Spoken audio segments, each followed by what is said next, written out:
everyone. Are you ready to uncork 2024? I am.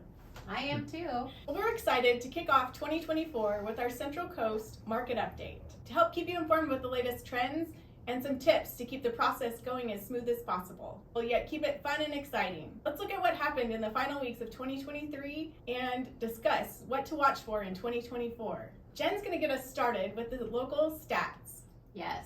So you guys, we had some more great news over this last month. The median price rose again to $885,000, which is great because the month prior it was at $870,000. So this is the fourth month of increase with price, which is great. Amazing. Yeah. So there wasn't much change in months of inventory. We are at 7 months now, and last month we were at 8. Normal months of inventory is 6. So it seems like we have enough inventory. So if you look at this, the next stat, we only had 161 closings, which is the second lowest for 1 month in the last 15 years. So I feel like, what does that tell us? To me, it seems like maybe our inventory that we do have is not either desirable for the current buyers in the market, or they can't qualify for it. Darryl and Serena, what do you think? That could be true. I mean, in December, fewer people want to move. Up until about 30, 45 days ago, interest rates had also crested, right? Up to about 8%. Now they're coming down, which is fueling demand, but fewer people want to move over the holidays, so it's not uncommon to see inventory crest a little bit in December. But I think you're right. I think that there's not a lot available right now. There's still short supply for the first-time home buyer, let's say, but more toward the luxury end, there's probably some listings that are languishing.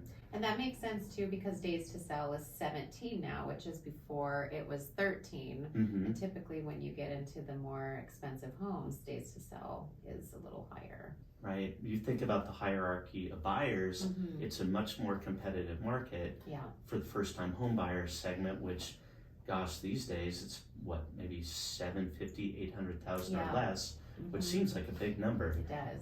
It is what it is. Yeah. I have noticed on the listings that those priced in the 800s or above, I am seeing a lot of price reductions on those, and maybe sitting a little bit longer than they typically have. So that speaks a lot to what you were saying, Darryl, about the first-time home buyer pool, as far as the number of homes available to them is being much smaller. Yes. So they just don't have that inventory available. That's why the prices keep rising in my mind. Why I think the median price is still going up. Me too.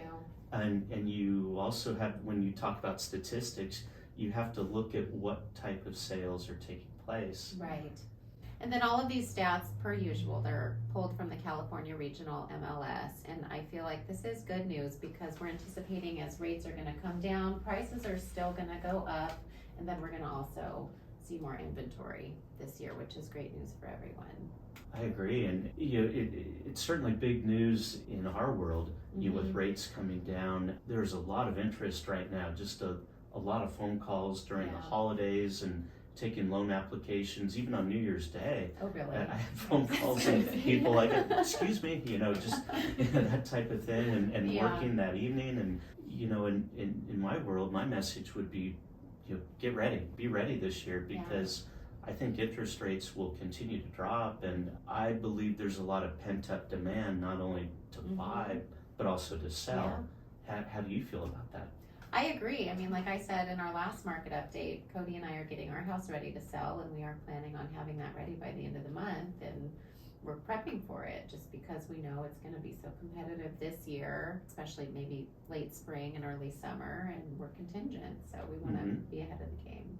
I'm working with another agent in your office. I just got off the phone before this interview, and we've created a loan solution with a piggyback loan, where this move-up buyer, it enables them to buy the up-leg purchase without selling their home. Oh, that's great. Where they can qualify, they have the purchasing power, they have the income, to qualify with their existing mortgage, purchase the up-leg purchase with a piggyback loan.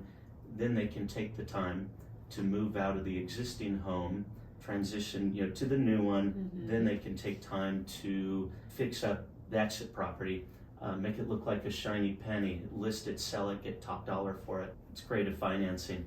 It's institutional financing. Yeah.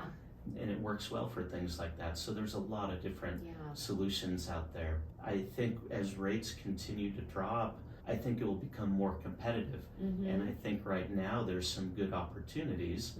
As there are listings available, there'll be some good buys out there as there are sellers that must sell, and they might be more willing to negotiate now versus later when more buyers enter the buying pool. It will become a lot more competitive. Yeah, definitely. Well, Darryl, you said there have been some changes in the last few weeks with interest rates. You want to expand on that and share a little bit more with us? Yeah, it's been pretty exciting. I mean, the interest rates tend to go up quickly and drop slowly. In the past 45 to 60 days, we've seen interest rates drop pretty significantly, pretty quickly. They've dropped over 1%, 1.5% in some cases. We think they'll continue to downtrend. We'll see, but there will continue to be volatility as well. You know, after cresting up over 8% interest rates, you know, some of the prices are now like in the mid sixes. Which is pretty exciting for a conventional loan. Some of the governmental loans, which are government subsidized, are in the 5% range already. So we tend to think that if interest rates drop more into the 5% range, even the 4% range, that will really help to loosen up the market. Because if you think about it, there's a lot of people in their homes that their housing needs have changed, but they're sitting on mortgages that are in the maybe the 3 to 4% range. It's more painful to move. Even it becomes a luxury to move up, even to downsize. So with rates coming down, I think it will create more opportunities for people to move, and there'll be more desire to do it. I feel like it is a good situation to be in because we don't have to move. We want to move. Being prepared and taking all the steps to get ready just really helps. And just knowing the rates are going to drop makes us feel confident about our move. Sure.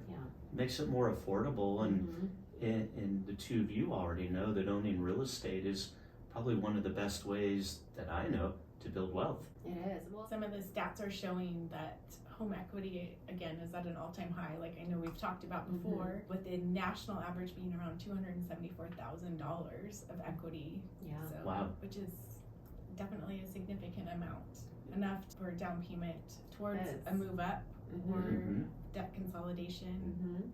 Absolutely, and we're getting a lot of inquiries for things like home equity lines of credit for people not only to consolidate debt, but to buy other real estate, to fund other investments, to help fund retirement accounts and things like that, where people need to beef up their retirement plans.